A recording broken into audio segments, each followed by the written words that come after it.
Hey guys, it's Haley.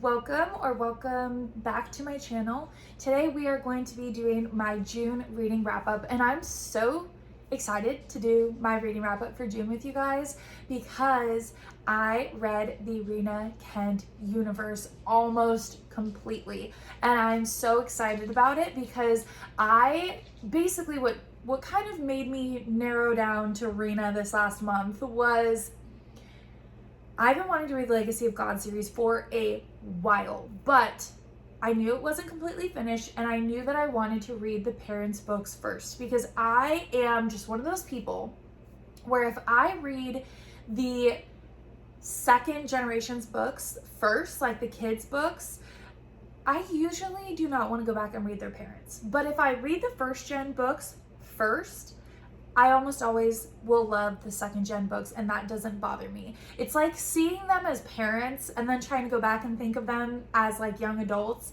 It doesn't really work in my brain well, but that like linear, young adults to them being parents works just fine. So I knew I wanted to read the universe kind of in order, and I've been slowly doing that. I have read the Royal Elite series already, and so I did not read that this last month. I've already completed it, but I did read all of her other books that feature the parents of the second gen characters, so that was very fun. I also started one other series just kind of to pepper in there throughout the month.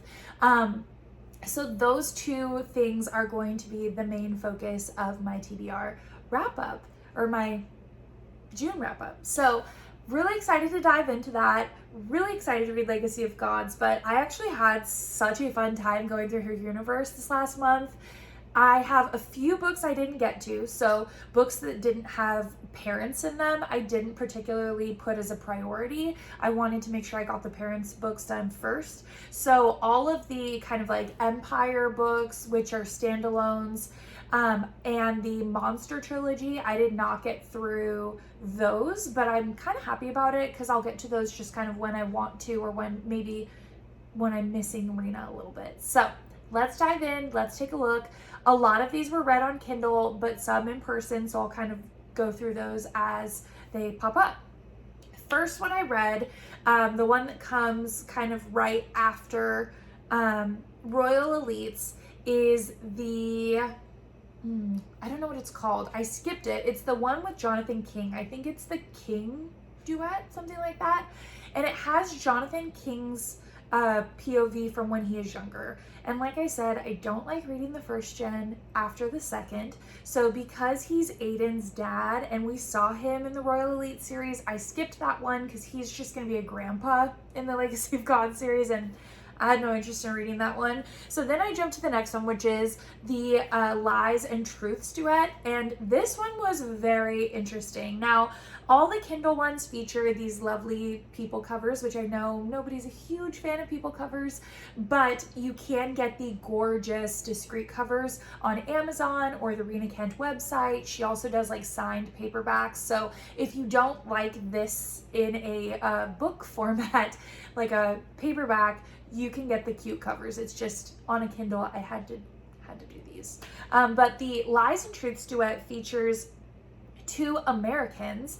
So this is Rina and Asher, and they are basically in that kind of arranged forced marriage, but it's really the engagement. So an arranged engagement, betrothal, whatever you want to call it. And they are a part of two elite families in the US.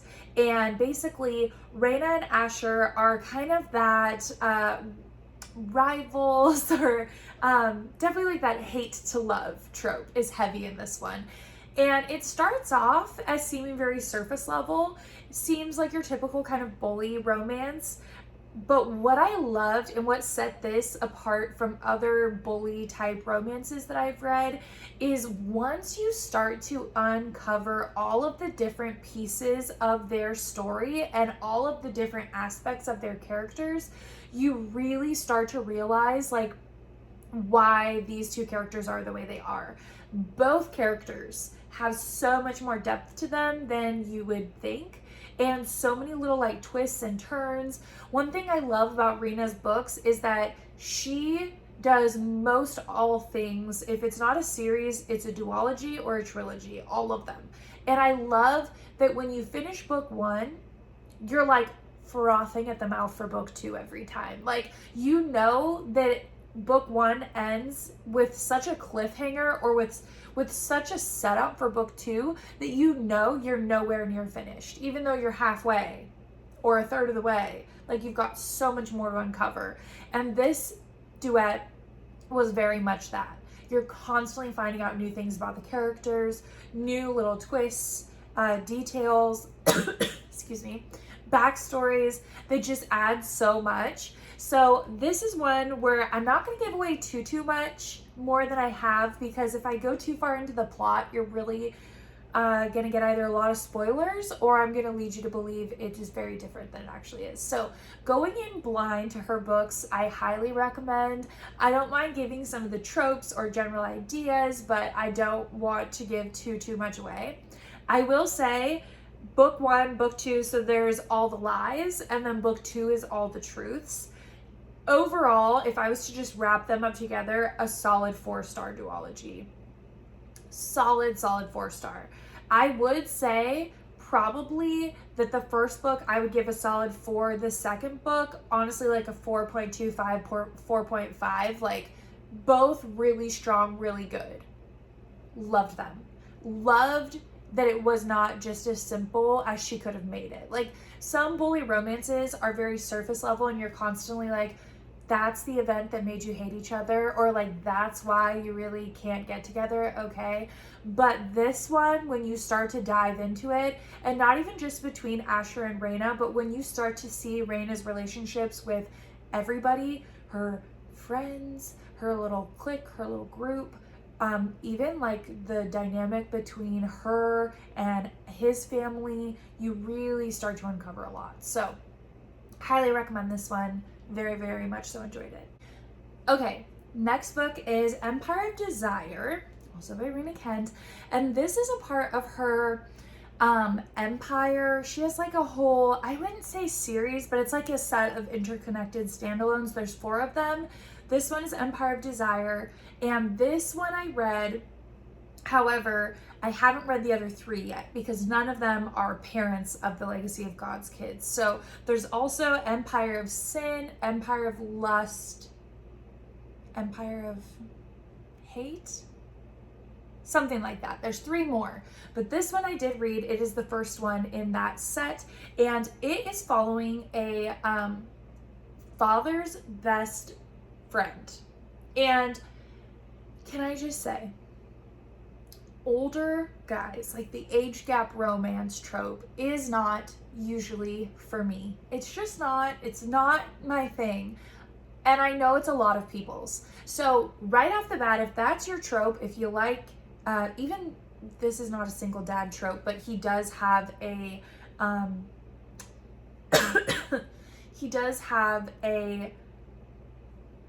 without giving away too much, he does have a family member who he's kind of adopted and taken under his wing. So there is kind of almost that single dad feel to it. This book is unlike any other one I've read like that. Like, this is not your Chestnut Springs. It's not that. If you loved that, you will also probably love this. But if you don't typically love the warm and fuzzy ones, this might be a good one for you. Now, he is not actually that much older, in the fact he is not like a old dad. Now, the main character in this book, Gwen, she is a daughter of a very young parent. So her dad was like a teen parent. He's in his 30s basically, and she is a young adult. So very much so not the age gap that I originally thought. When I heard read the little blurb about this book, I was kind of like, yuck. But then when I realized he is like mid-30s and she is like young adult 20 range, I was like, okay, I can deal with that. And it very much doesn't read age gap. Like, their age is close enough while still being far enough apart that it doesn't read weird or creepy to me at all. The only thing that I would say is that maybe kind of, if it bothers you, there is a moment where it talks about her, a couple parts where when she's younger, but it does a really good job of explaining that he didn't really find her attractive until she was an adult. So that being that, the actual plot of this book was so good. For a trope that I generally steer pretty clear of, I loved this book. I loved it so much. Nate Weaver is such a great MMC. Such a great MMC. Literally the definition of a guy who will do whatever he needs to do for the girl he loves, is willing to spare no action, no hardship, no nothing. Will do what he needs to do. And I loved that. Also, Gwen's dad, since he is young as well, they both work together at this law firm that they run together, and her dad is another character who you definitely, he might make you frustrated at times, but I also loved his character. I love Rina's books in that all the characters seem to serve a pretty decent purpose. You know, they all seem to have some depth or some value to them. They don't ever feel like they're just thrown in there. Even the family member that Nate has kind of adopted or taken under his wing, you gain so much from that added piece, that added character. He also works at a lower level at the firm. So just a really good book. I really, really enjoyed it. And I would definitely say keep an open mind, because like I said, even these tropes are not ones I typically reach for, but I ended up loving this book. Like, this was a solid 4.25 book for me. By the end of the book, especially the finale, which has you just being like, oh, okay, we're gonna see how this goes, you know, like it gives you that like feeling. Is amazing. It's a great book, and it's a standalone. My dog is telling me to read the book. All seriousness though, this is such a good book, and it's quick, it's easy to read. It's none of Rina's books are incredibly long. They all fly for me. I can usually read these in a day or two because they just suck you in. So highly recommend if you just need a good book for like even an in between, if you're in the middle of a series, reach for this one. You will not be disappointed. Okay, next up, I read the Thorns duet, which is Red Thorns and Black Thorns. And this is a book that has some characters that are introduced in the Lies and Truths duet. So these two characters go to the same school as Rina and Asher do.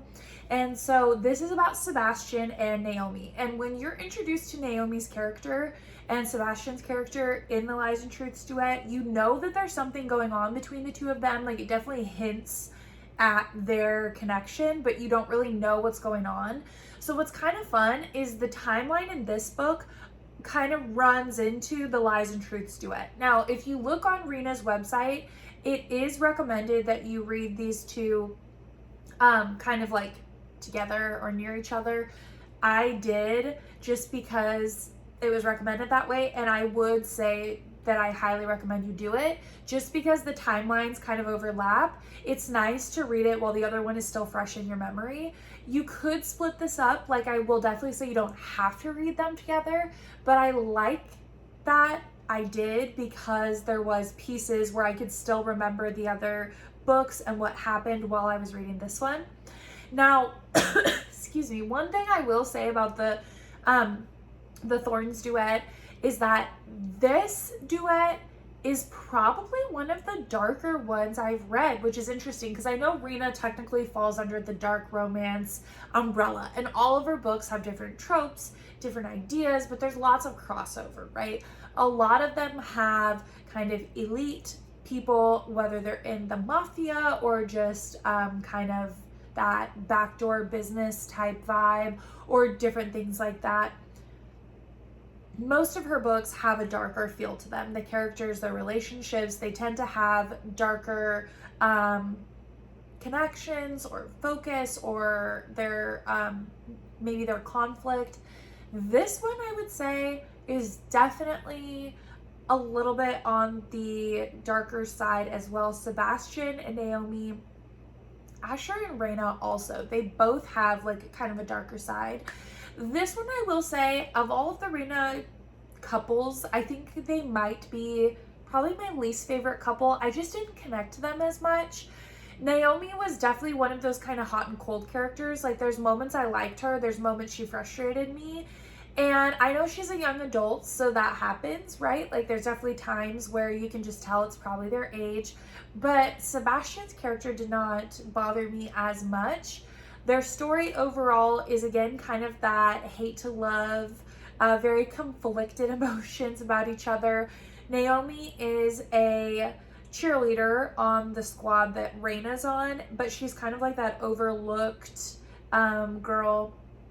But Sebastian basically gets dared to hook up with her. And this is such an interesting relationship because you realize that it's more than just the dare. Like Sebastian maybe has more going on than just the dare as to why he's talking to her. But without giving any away or any spoilers, it's just interesting to see their relationship. And there's, I don't want to say a miscommunication trope, but there's definitely like that you could have told her more from the get-go vibe throughout this whole book, and you're kind of definitely at moments wanting to take some deep breaths or set it down and be like, listen you guys, if you talked, this wouldn't be this issue now. But aside from that, it is definitely an enjoyable book. I had a great time with this one. I had a great time with Blackthorns.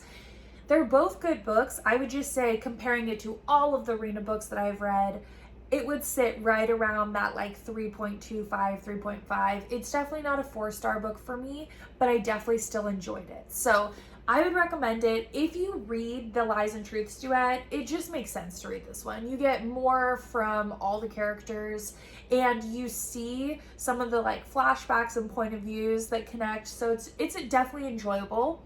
I would just say personally, I connected to these characters a little bit less, but still a really enjoyable, good duet.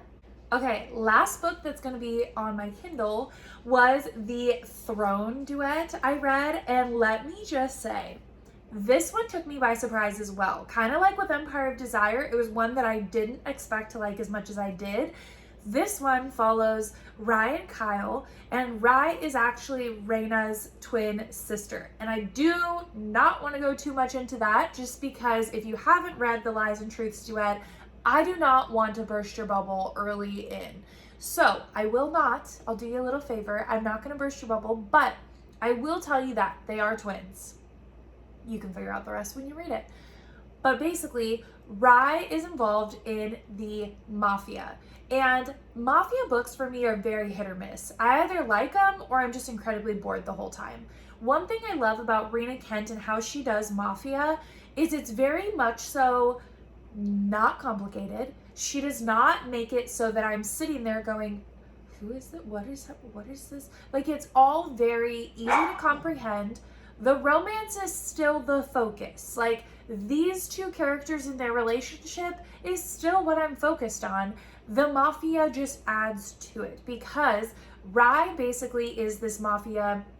I wouldn't necessarily say a mafia princess. She's basically the granddaughter of one of the heads of the Russian mafia.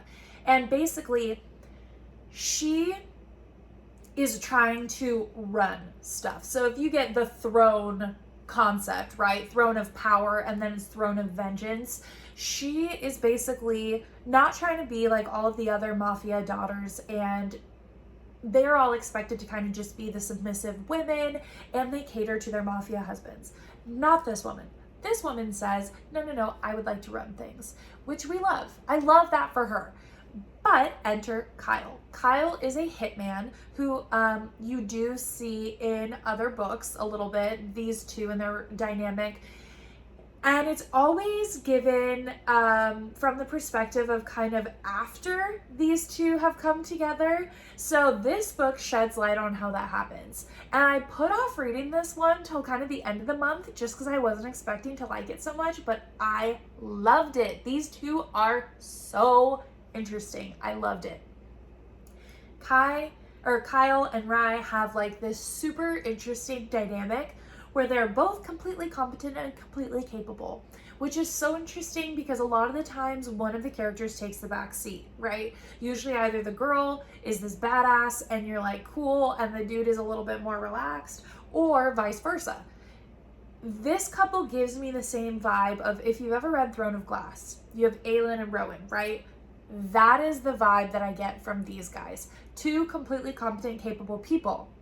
And it is such an enjoyable read because of that. You've got two characters who are both awesome in different ways. They both bring a lot to the table. And it's so interesting as they both go through this mafia plot, right? Like there's this undercurrent of happenings, which gives a very interesting story. A lot of the twists and turns in this book have to do with these two and how they're connected in the mafia. Kyle kind of comes into the scene after having been on a separate kind of mission. He is not connected to the Russian mafia the way that Rye is. He is actually like a hitman, but he is from the UK, and so he is not connected in the same way she is, but they both end up getting together in this kind of arranged marriage. Of course, Kyle has a lot of reasons behind what he does, and then Rye has her own as to why she allows herself to get into this. And so you have this kind of, we're using each other to get what we need, until of course there becomes a time where they need each other to get what they need. And they have to work together. And so it's just a very, very well done duet. I loved it. Absolutely 4.5 as a whole. Again, I would say book 1 like 4.25, book 2 4.5, but overall 4.5 energy. This was a really good duet. And not one that I thought, again, that I would love. So just goes to show, sometimes you just gotta try out things that you don't necessarily know if you're gonna like or not, because that happened to me several times in this month where I was reading through and I kind of already had this idea of what books I was gonna rank, like how I was gonna rank the series. I already thought I knew based off reading it how I was gonna like them, and some of them surprised me. So, you know, sometimes you gotta realize that. Okay, and then we have last, but absolutely not least, the Deception trilogy.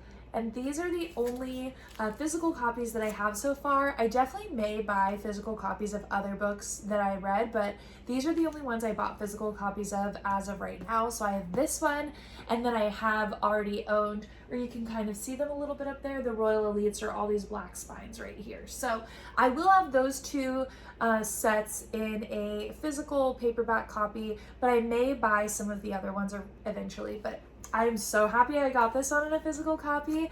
These books were so good. You can see my tabs, right? Like, these are amazing. And for how short these books each are, like, they're tabbed. Okay. You've probably heard, if you're into the Rina Kent universe at all, you've probably heard of the Deception trilogy. At least you have heard of Adrian Volkov. If you haven't, you need to. If you read not a single other book or series from the Rina Kent universe, you need to read this one. If you like dark romance at all, you need to read this one. This is so good. So again, I do not want to give any serious spoilers because Rina Kent puts so many twists and turns in her books. I don't want to give too many away, but basically I will go over book 1, and then guess what? You can read on to read book 2 and 3, and I won't give you any spoilers. First of all, let's just look at this gorgeous cover. Vow of Deception starts off, you have basically, I don't want to give this away, but you have this girl who is taken. She is kidnapped by Mr. Volkov, and you're thinking she's a girl who was kidnapped, and he's basically like, hey, my wife Leah, she died. Yeah. So could you like be her because you're her twin? You look just like her. You're a doppelganger of her. Could you please be her? And she's homeless. So she is like, yeah, sure. I would love to. Because, why? Because she's homeless. And so she looks at it as a way to basically get out of her current circumstances. But she's hesitant, right? She's kind of like, but I might back out of this. I don't know that I want to.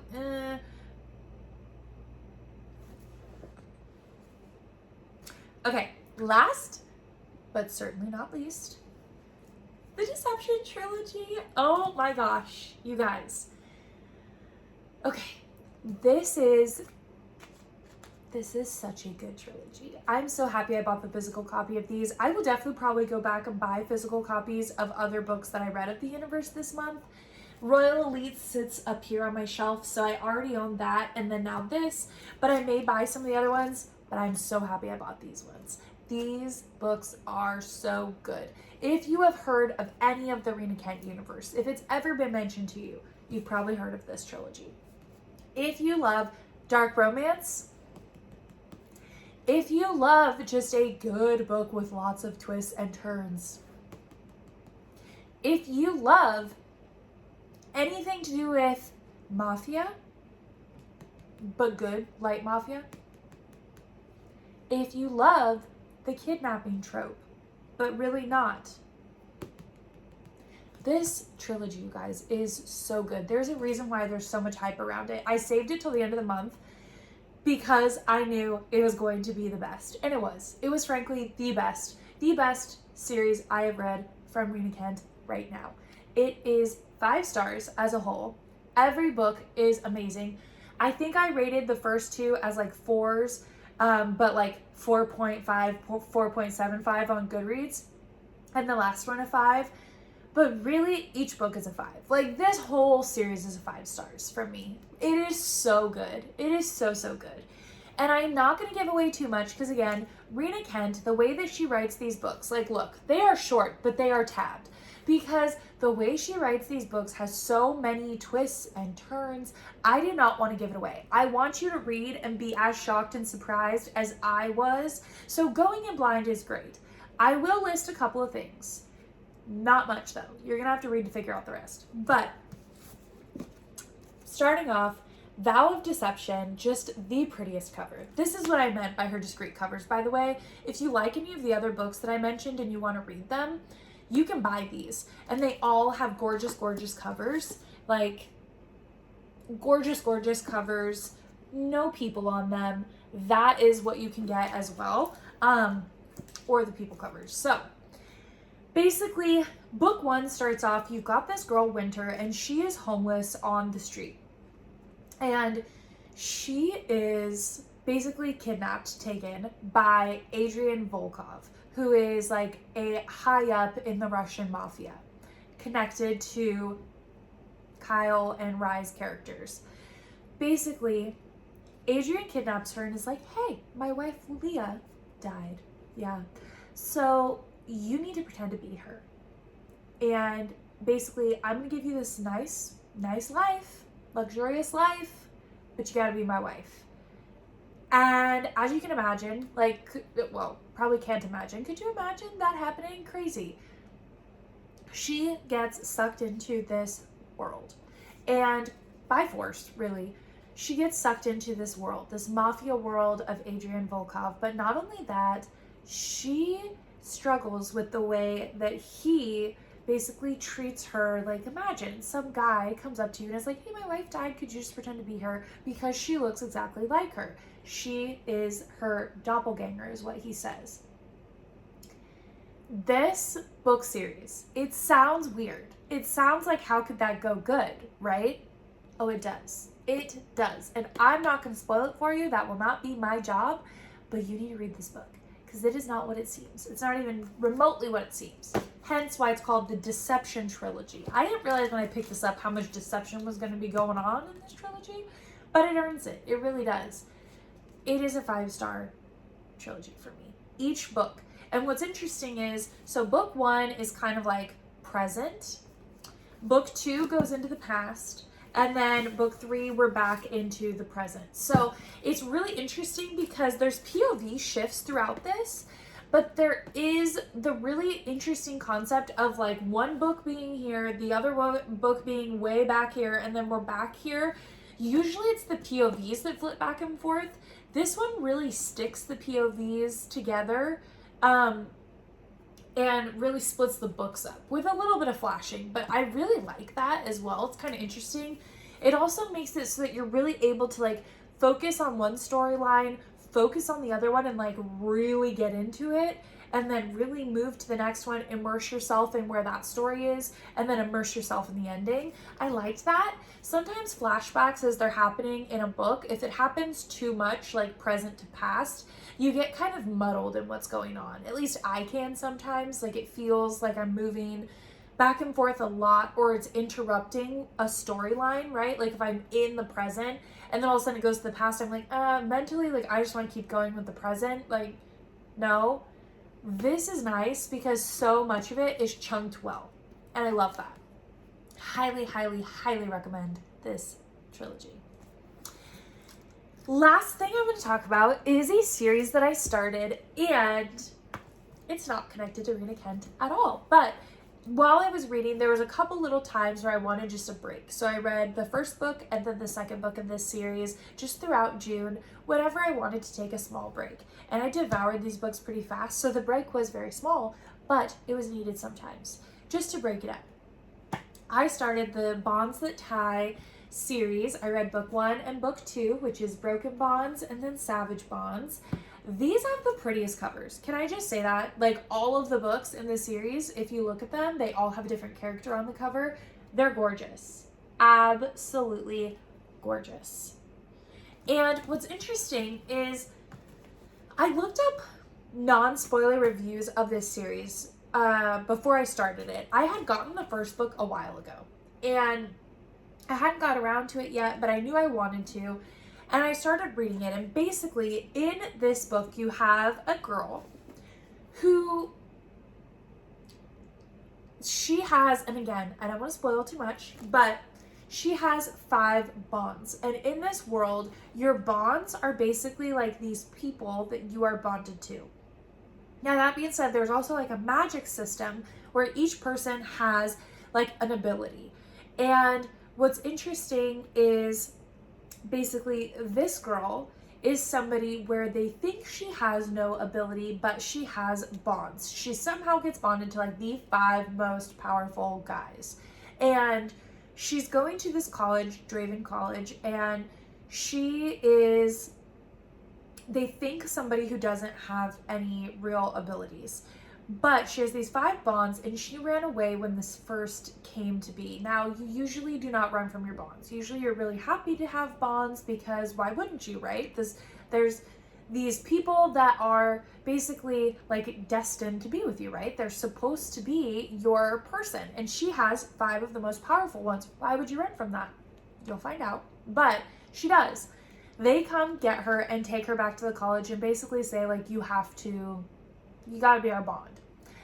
So she is fighting this for reasons you can figure out when you read it, but she is fighting this while going to school and now having to live around and be with her bonds. And as the series progresses through each of the books, this all builds and builds and builds with the plot. And as you read, you find out she may not be the girl with no ability who is just this boring little gal that she may seem. Like, think about it, right? Like you're bonded to the 5 most powerful guys around. Like, you're probably powerful too. In what way? Again, you can read and find out. But I love this book. Book 1 is very much just like setting up the plot. So Broken Bonds, this is by Jay Bree, by the way. Very much so setting things up, introducing the characters, introducing the plot. Not a lot of action. Then you get into book 2, Savage Bonds, and you really start to see the action. Now, each book kind of has one of the bonds that is the focus. So this second book focuses on Griffin. He is like the first bond that she kind of like focuses on. Now, that being said, every book has all the bonds involved. You just glean more about each guy in each book. It is a very interesting series, though. It kind of has, I don't know, it's like modern day fantasy, which I love. It almost gives me the same vibe as Shatter Me. Like, you've got kind of that dystopian, but not dystopian. It's not like the end of the world, but it's just like a contemporary fantasy. And I loved that because a lot of those, to me, again, they can kind of not be my jam, but this book is very much shatter me in the way that you have people with powers. It is modern day. You have that sense of like a university setting, which is interesting. But if you like Shatter Me, which is right back there, I obviously did, this is kind of like a similar series. I wouldn't say they go hand in hand or that they're the exact same vibe, but it was really good. Book one of this series, I would definitely say was just like a solid 4. I think it surpassed my expectation because it was kind of low. I knew book one was really just set up from the reviews I'd looked at before. So I would say it was better than I thought it was going to be, but it's like that 3.84. It's not amazing just because it's a setup, book one, but it's better than I thought it would be for a setup. Book two definitely got to that like 4.25 area because you start having all of the action going on. There's action at school, there's action outside of school, the plot thickens, the character building builds, you've got a lot more going on. And I have heard, of course, like I said, I looked up non-spoiler reviews and a lot of people said books 2, how does this go? 2, 3, 4, is there 6 or 5? There's 5 or 6 books in the series. Basically, the next, I think, 4 books are the ones that are really, really good. So 2, 3, 4, 5, I think it is. And then book 6, I believe there's 6 books or 5, whatever it is. The last book I've heard was kind of the one people were the most mixed about with the ending. And so I am excited for the next book. I do intend to probably read that in July or August just because I'm curious to see how it goes. I really liked book 2, so I'm hoping book 3 is just as good, but I am a little nervous as I get deeper into the series because I saw more conflicting opinions as you go. So we'll have to keep an open mind and see, but I very much so am enjoying the start of this series. So let me know if you've read this series. Let me know how you felt without spoilers if you can, but I'm very interested to see how it goes. And yeah, that is my June reading wrap up. I hope you enjoyed. If you have read any of the Rina universe, I'd be curious to hear your opinions, and let me know down below if you have any other suggestions or any books that I should add to my TBR next. I will see you guys in the next one. Have an awesome day.